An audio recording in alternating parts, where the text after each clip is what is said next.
conocimiento genera riqueza directamente a través de las nuevas tecnologías. Manuel Castells es uno de los más extraordinarios pensadores de nuestro tiempo. Aquellas zonas, regiones, países, personas que no tienen tecnología de información están quedando rezagadas de este sistema altamente productivo. El pensamiento de Castells va a causar un impacto tan profundo como el de Adam Smith. Los circuitos actuales electrónicos de dinero, de comercio internacional, de medios de comunicación, de producción, los estados-nación cada vez tienen menos control sobre los problemas económicos y sociales más importantes. Castells es el pensador que más influye en Silicon Valley. Se está utilizando la extraordinaria capacidad tecnológica para concentrar cada vez más riqueza, información, tecnología, conocimiento y poder de comunicación en sectores relativamente reducidos. Su obra hará época. El crimen se ha estructurado a escala global como una gran multinacional. Intenta con bastante éxito describir y explicar el nuevo mundo que está emergiendo. La red no disuelve ni suplanta las sociedades y en realidad aumenta los niveles de comunicación. No sería exagerado comparar la obra de Castells con la de Max Weber. Creo que podemos llegar a un mundo de violencia salvaje, de insolidaridad y de utilización de las tecnologías más avanzadas para pornografía infantil y extorsiones por Internet. Su obra será un clásico del siglo XXI.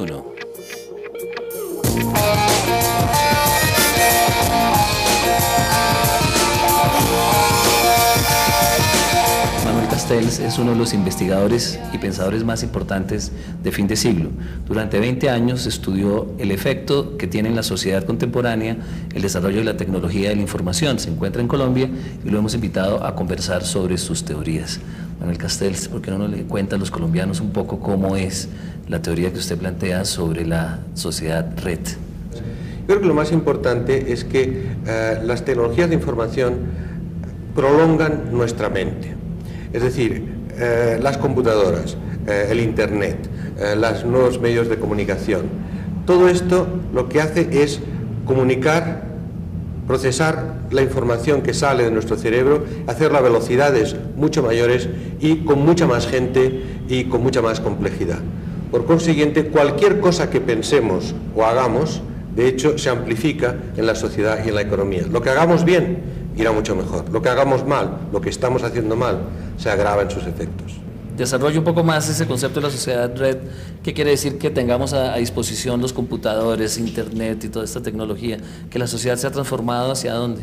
Bueno, la sociedad red quiere decir simplemente que las organizaciones de trabajo, las empresas, las administraciones, las personas, cada vez más en este tipo de sociedad se relacionan a través de medios de interacción electrónico, por lo cual pueden individualizar. Por ejemplo, la gente puede trabajar en distintas empresas y conectarse individualmente a cada una de esas empresas. Por otro lado, se pueden establecer relaciones de circuitos financieros o de circuitos de información entre lugares muy distantes.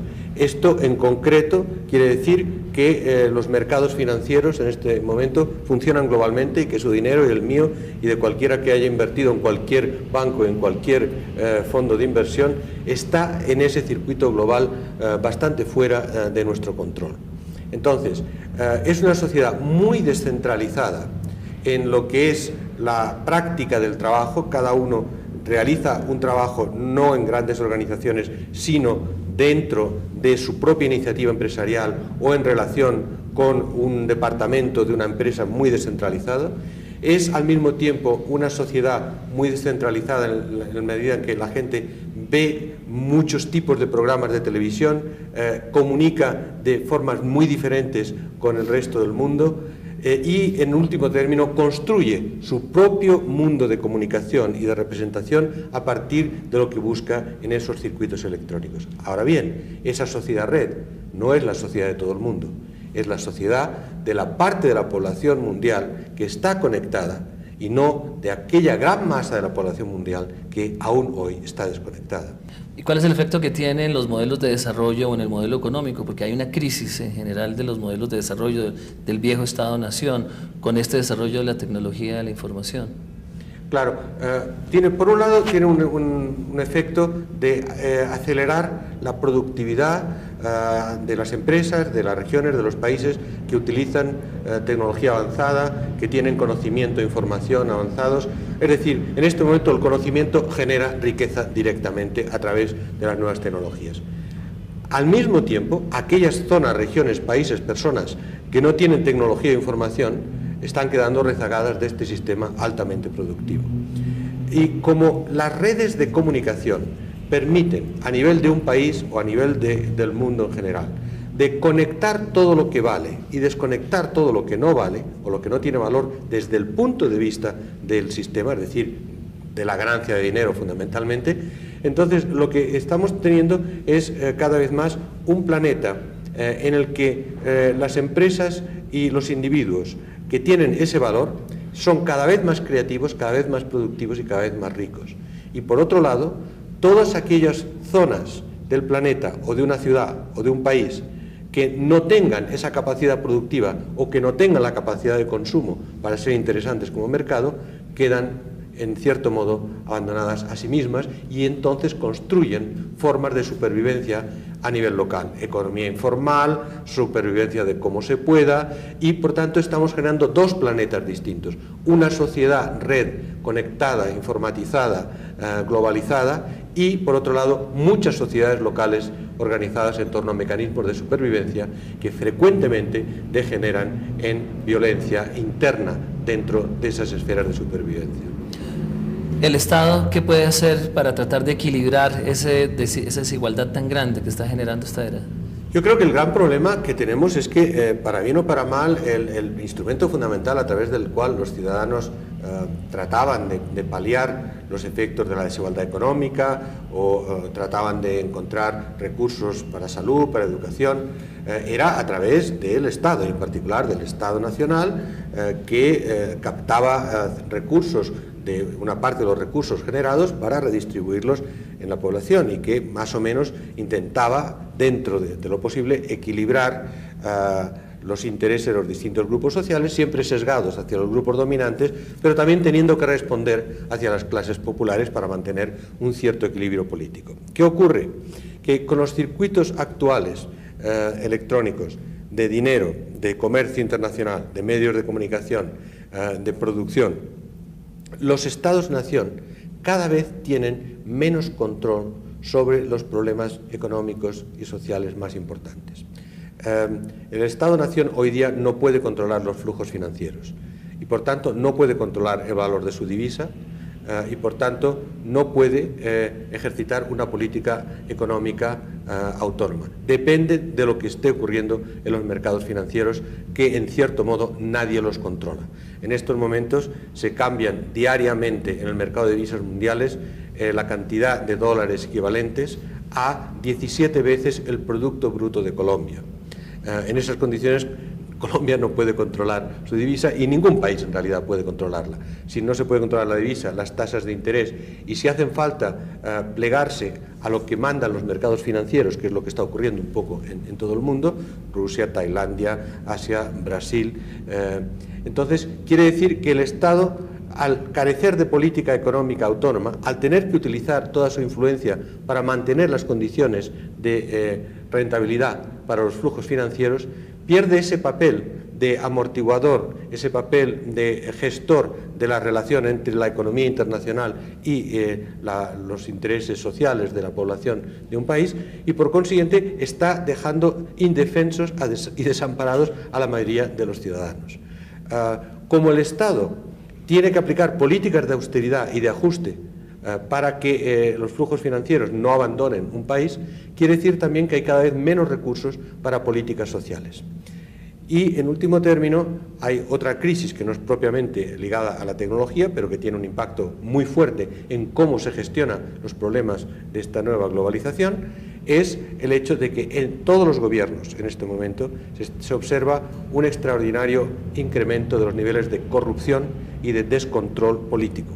Lo cual quiere decir que además de ya el Estado en sí tener graves problemas externos para manejar la nueva economía global, tiene por otro lado una creciente debilidad interna en la medida en que está carcomido por la corrupción.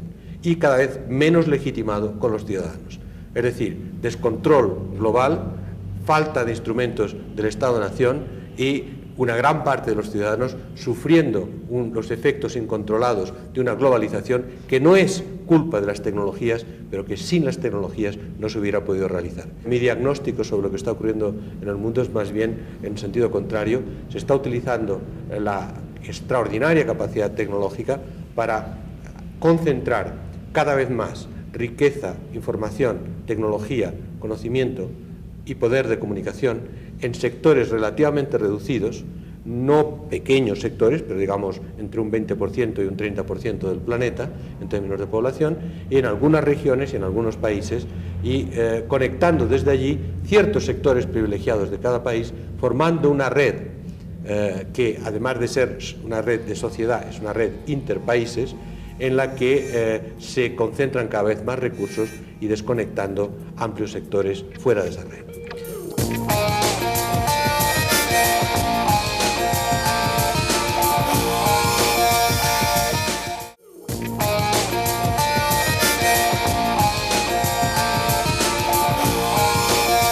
Dicen que la participación de la sociedad civil es uno de los elementos que puede contribuir a buscar un poco más de equidad en este sistema que empieza a ser muy de concentración de riqueza.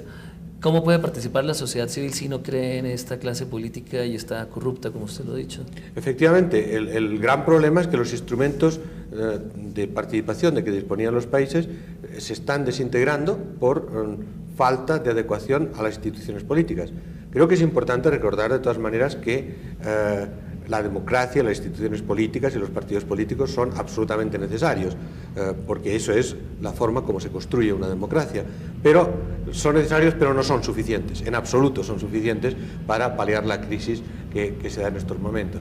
La sociedad civil tradicionalmente podía articularse a través de sindicatos, cooperativas, partidos políticos, a la conducción de los asuntos públicos a través del Estado. En estos momentos, en la medida en que el Estado no está respondiendo, no tiene la confianza de los ciudadanos, no solo hablo de Colombia, hablo en general, quiero decir que allí la sociedad civil tiene que construirse y reconstruirse a partir de sí misma. ¿Qué está produciendo de momento esto en el mundo? En la mayor parte de los casos, muchas sociedades están organizándose en torno a lo que yo llamo las identidades primarias. La religión, la nación, la familia, el territorio, la etnicidad. Es decir, en la medida en que la gente no tiene confianza en mediaciones políticas o ideológicas, se repliega sobre aquello que por lo menos sabe que es, o por lo menos piensa que tiene. Mi Dios no es negociable con los mercados financieros, mi patria es mi patria, mi identidad femenina es mi identidad femenina. Y entonces lo que está constituyendo son una forma de recomposición de la sociedad de abajo arriba en base a este tipo de movimientos y agrupaciones identitarias. Ventaja y problema. Ventaja que la gente por lo menos encuentra un refugio, encuentra algo en lo que agarrarse. Problema, que en la medida en que muchas de ellas son identidades específicas, por ejemplo, ser mujer o ser negro o ser chicano en Estados Unidos o ser catalán en España, en mi caso, en la medida en que esas identidades son específicas, existe el riesgo, que se da frecuentemente, de no poder conectar con otros grupos sociales que tienen otra identidad diferente. Y entonces se produce una especie de fragmentación creciente de las sociedades en torno a estas identidades y se pierde el concepto común de ciudadanía, se pierden las bases de coexistencia.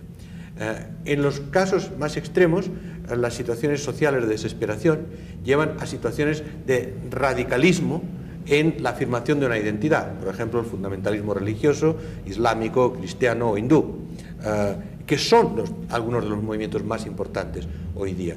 Y en ese proceso estamos yendo ya en la práctica hacia un mundo en que, por un lado, tenemos redes globales de tecnología, poder, riqueza, y por otro lado, comunas fundamentalistas dispuestas a no convivir con nadie, sino defenderse y afirmar sus principios contra todo y contra todos.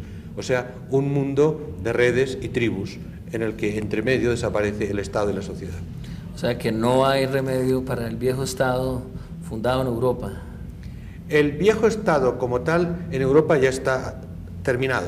Entonces, el nuevo Estado es un Estado en que nadie es soberano, en que son Estados nacionales, supranacionales, internacionales, regionales, locales, organizaciones no gubernamentales, y todo esto funcionando en red y más o menos relacionado con la sociedad.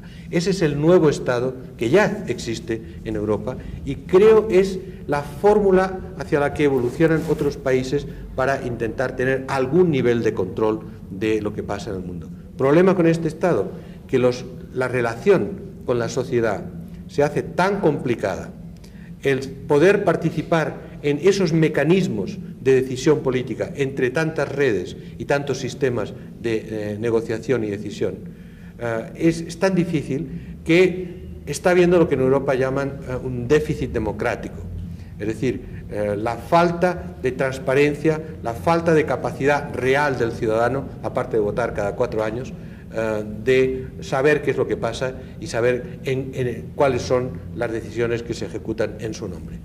La soledad del individuo en esta red, ¿cómo la ve? Antes se sentaban las familias alrededor de un álbum familiar a ver las fotos de los abuelos, los primos, los tíos. Ahora, ¿alrededor de qué se va a sentar el individuo con un computador y la gente en distintos sitios viendo las fotos de la familia?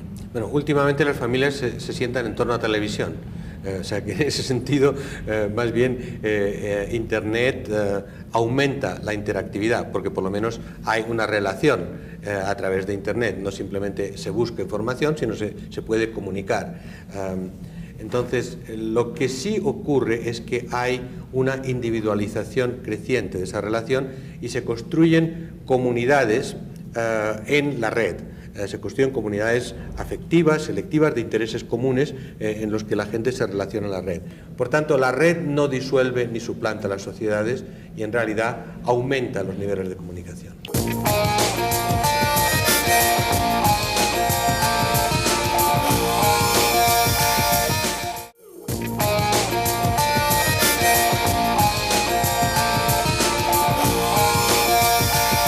Hay un lado oscuro que le interesa mucho a los colombianos en las etapas de la sociedad red, y es la conexión perversa, lo que usted llama la conexión perversa, todo el crimen organizado que puede también aprovechar estas redes informáticas.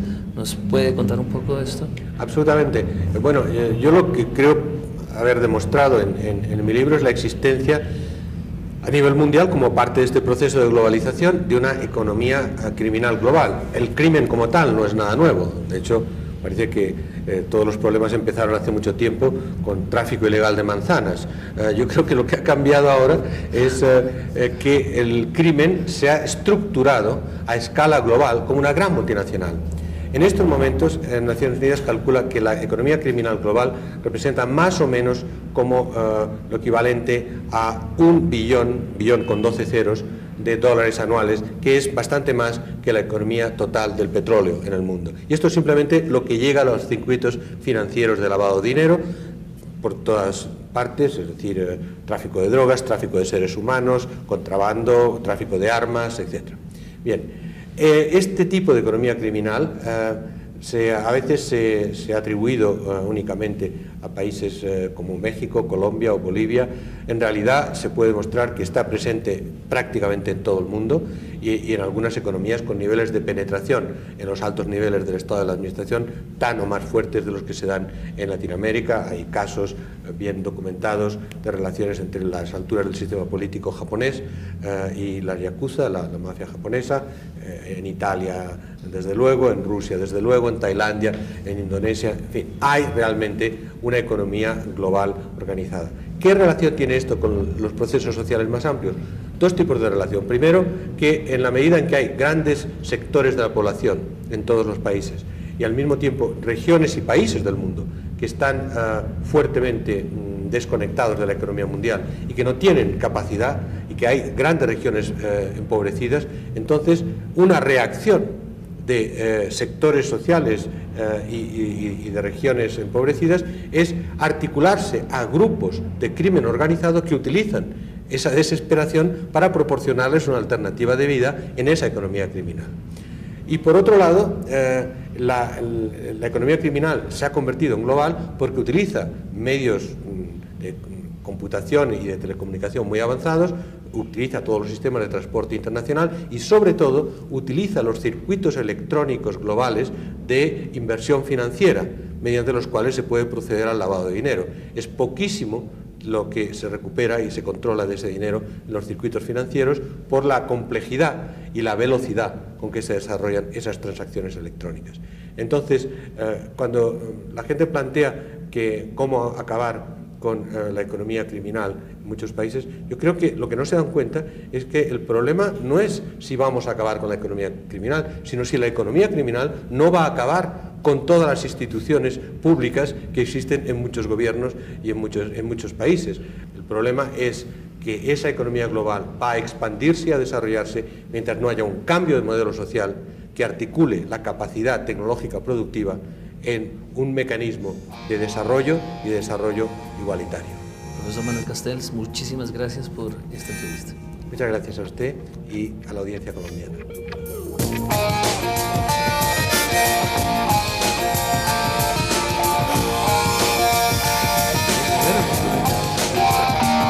Do I stress you?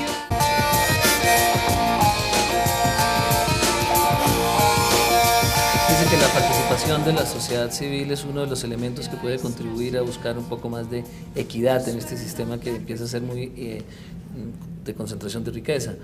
¿Cómo puede participar la sociedad civil si no cree en esta clase política y está corrupta, como usted lo ha dicho? Efectivamente, el gran problema es que los instrumentos de participación de que disponían los países se están desintegrando por falta de adecuación a las instituciones políticas. Creo que es importante recordar de todas maneras que la democracia, las instituciones políticas y los partidos políticos son absolutamente necesarios, porque eso es la forma como se construye una democracia. Pero son necesarios, pero no son suficientes, en absoluto son suficientes para paliar la crisis que se da en estos momentos. La sociedad civil tradicionalmente podía articularse a través de sindicatos, cooperativas, partidos políticos, a la conducción de los asuntos públicos a través del Estado. En estos momentos, en la medida en que el Estado no está respondiendo, no tiene la confianza de los ciudadanos, no solo hablo de Colombia, hablo en general, quiero decir que allí la sociedad civil tiene que construirse y reconstruirse a partir de sí misma. ¿Qué está produciendo de momento esto en el mundo? En la mayor parte de los casos, muchas sociedades están organizándose en torno a lo que yo llamo las identidades primarias. La religión, la nación, la familia, el territorio, la etnicidad. Es decir, en la medida en que la gente no tiene confianza en mediaciones políticas o ideológicas, se repliega sobre aquello que por lo menos sabe que es, o por lo menos piensa que tiene. Mi Dios no es negociable con los mercados financieros, mi patria es mi patria, mi identidad femenina es mi identidad femenina. Entonces, lo que está constituyendo son una forma de recomposición de la sociedad de abajo arriba en base a este tipo de movimientos y agrupaciones identitarias. Ventaja y problema. Ventaja que la gente por lo menos encuentra un refugio, encuentra algo en lo que agarrarse. Problema, que en la medida en que muchas de ellas son identidades específicas, por ejemplo, ser mujer o ser negro o ser chicano en Estados Unidos o ser catalán en España, en mi caso, en la medida en que esas identidades son específicas, existe el riesgo, que se da frecuentemente, de no poder conectar con otros grupos sociales que tienen otra identidad diferente. Y entonces se produce una especie de fragmentación creciente de las sociedades en torno a estas identidades y se pierde el concepto común de ciudadanía, se pierden las bases de coexistencia. En los casos más extremos, las situaciones sociales de desesperación llevan a cualquier banco, en cualquier fondo de inversión, está en ese circuito global bastante fuera de nuestro control. Entonces, es una sociedad muy descentralizada en lo que es la práctica del trabajo. Cada uno realiza un trabajo no en grandes organizaciones, sino dentro de su propia iniciativa empresarial o en relación con un departamento de una empresa muy descentralizado. Es al mismo tiempo una sociedad muy descentralizada en la medida en que la gente ve muchos tipos de programas de televisión, comunica de formas muy diferentes con el resto del mundo y, en último término, construye su propio mundo de comunicación y de representación a partir de lo que busca en esos circuitos electrónicos. Ahora bien, esa sociedad red no es la sociedad de todo el mundo, es la sociedad de la parte de la población mundial que está conectada y no de aquella gran masa de la población mundial que aún hoy está desconectada. ¿Y cuál es el efecto que tienen los modelos de desarrollo o en el modelo económico? Porque hay una crisis en general de los modelos de desarrollo del viejo Estado-Nación con este desarrollo de la tecnología de la información. Claro, por un lado tiene un efecto de acelerar la productividad de las empresas, de las regiones, de los países que utilizan tecnología avanzada, que tienen conocimiento e información avanzados. Es decir, en este momento el conocimiento genera riqueza directamente a través de las nuevas tecnologías. Al mismo tiempo, aquellas zonas, regiones, países, personas que no tienen tecnología e información están quedando rezagadas de este sistema altamente productivo. Y como las redes de comunicación permiten, a nivel de un país o a nivel del mundo en general, de conectar todo lo que vale y desconectar todo lo que no vale o lo que no tiene valor desde el punto de vista del sistema, es decir, de la ganancia de dinero fundamentalmente, entonces lo que estamos teniendo es cada vez más un planeta en el que las empresas y los individuos que tienen ese valor son cada vez más creativos, cada vez más productivos y cada vez más ricos. Y por otro lado, todas aquellas zonas del planeta o de una ciudad o de un país que no tengan esa capacidad productiva o que no tengan la capacidad de consumo para ser interesantes como mercado, quedan en cierto modo abandonadas a sí mismas y entonces construyen formas de supervivencia a nivel local, economía informal, supervivencia de cómo se pueda y por tanto estamos generando dos planetas distintos, una sociedad red conectada, informatizada, globalizada y por otro lado muchas sociedades locales organizadas en torno a mecanismos de supervivencia que frecuentemente degeneran en violencia interna dentro de esas esferas de supervivencia. Las organizaciones, sino dentro de su propia iniciativa empresarial o en relación con un departamento de una empresa muy descentralizada, es al mismo tiempo una sociedad muy descentralizada en la medida en que la gente ve muchos tipos de programas de televisión, comunica de formas muy diferentes con el resto del mundo, y, en último término, construye su propio mundo de comunicación y de representación a partir de lo que busca en esos circuitos electrónicos. Ahora bien, esa sociedad red no es la sociedad de todo el mundo, es la sociedad de la parte de la población mundial que está conectada y no de aquella gran masa de la población mundial que aún hoy está desconectada. ¿Y cuál es el efecto que tienen los modelos de desarrollo o en el modelo económico? Porque hay una crisis en general de los modelos de desarrollo del viejo Estado-Nación con este desarrollo de la tecnología de la información. Claro, por un lado tiene un efecto de acelerar la productividad de las empresas, de las regiones, de los países que utilizan tecnología avanzada, que tienen conocimiento e información avanzados. Es decir, en este momento el conocimiento genera riqueza directamente a través de las nuevas tecnologías. Al mismo tiempo, aquellas zonas, regiones, países, personas que no tienen tecnología e información están quedando rezagadas de este sistema altamente productivo.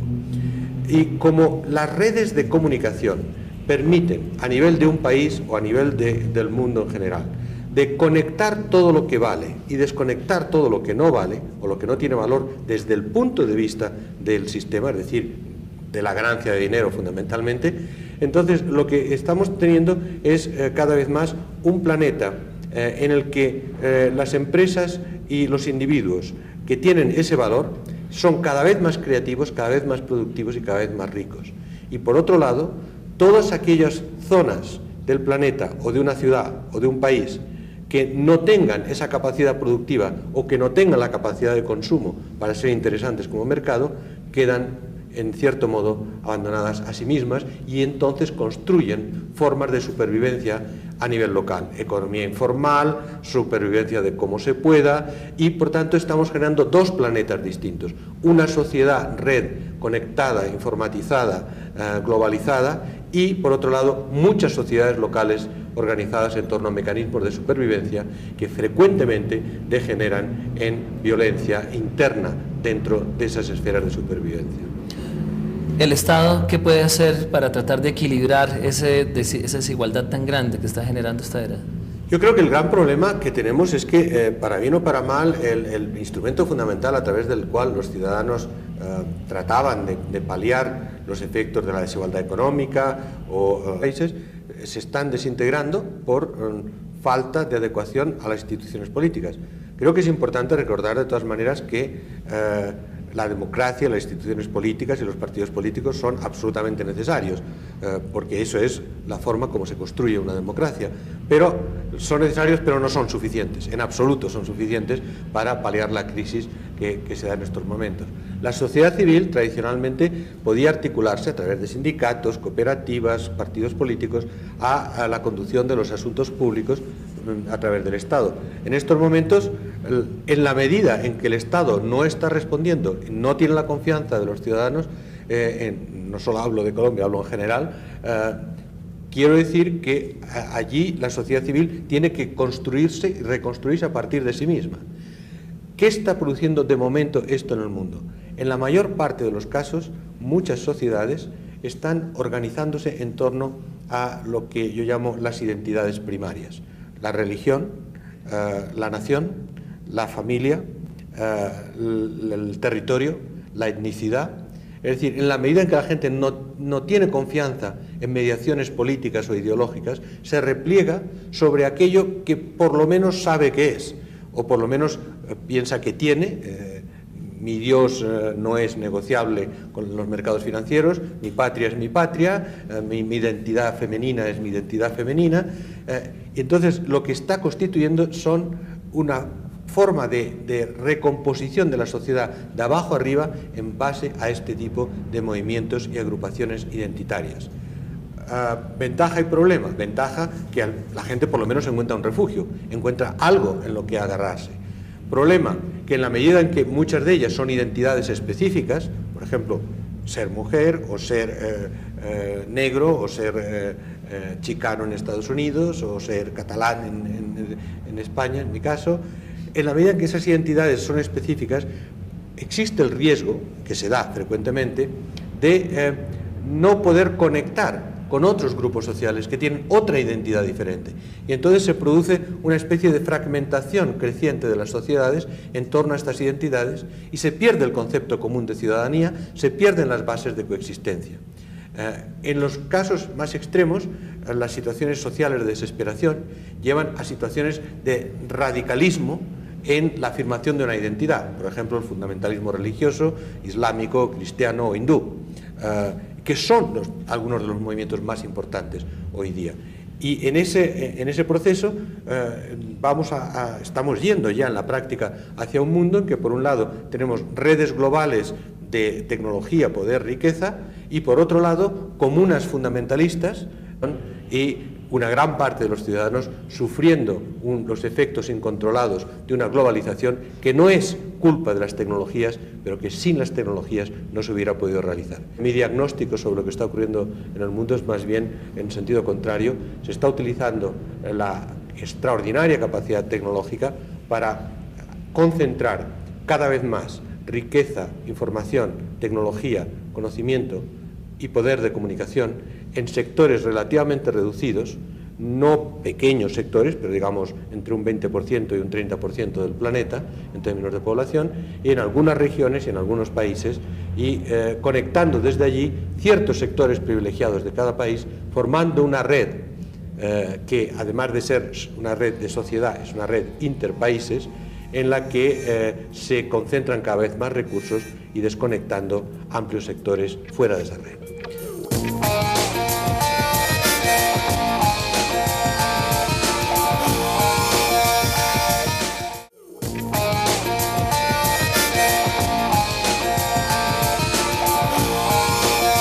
Dicen que la participación de la sociedad civil es uno de los elementos que puede contribuir a buscar un poco más de equidad en este sistema que empieza a ser muy de concentración de riqueza. ¿Cómo puede participar la sociedad civil si no cree en esta clase política y está corrupta, como usted lo ha dicho? Efectivamente, el gran problema es que los instrumentos de participación de que disponían los países se están desintegrando por falta de adecuación a las instituciones políticas. Creo que es importante recordar de todas maneras que la democracia, las instituciones políticas y los partidos políticos son absolutamente necesarios, porque eso es la forma como se construye una democracia. Pero son necesarios, pero no son suficientes, en absoluto son suficientes para paliar la crisis que se da en estos momentos. La sociedad civil tradicionalmente podía articularse a través de sindicatos, cooperativas, partidos políticos, a la conducción de los asuntos públicos a través del Estado. En estos momentos, en la medida en que el Estado no está respondiendo, no tiene la confianza de los ciudadanos, no solo hablo de Colombia, hablo en general, quiero decir que allí la sociedad civil tiene que construirse y reconstruirse a partir de sí misma. ¿Qué está produciendo de momento esto en el mundo? En la mayor parte de los casos, muchas sociedades están organizándose en torno a lo que yo llamo las identidades primarias. La religión, la nación, la familia, el territorio, la etnicidad. Es decir, en la medida en que la gente no tiene confianza en mediaciones políticas o ideológicas, se repliega sobre aquello que por lo menos sabe que es, o por lo menos piensa que tiene. Mi Dios no es negociable con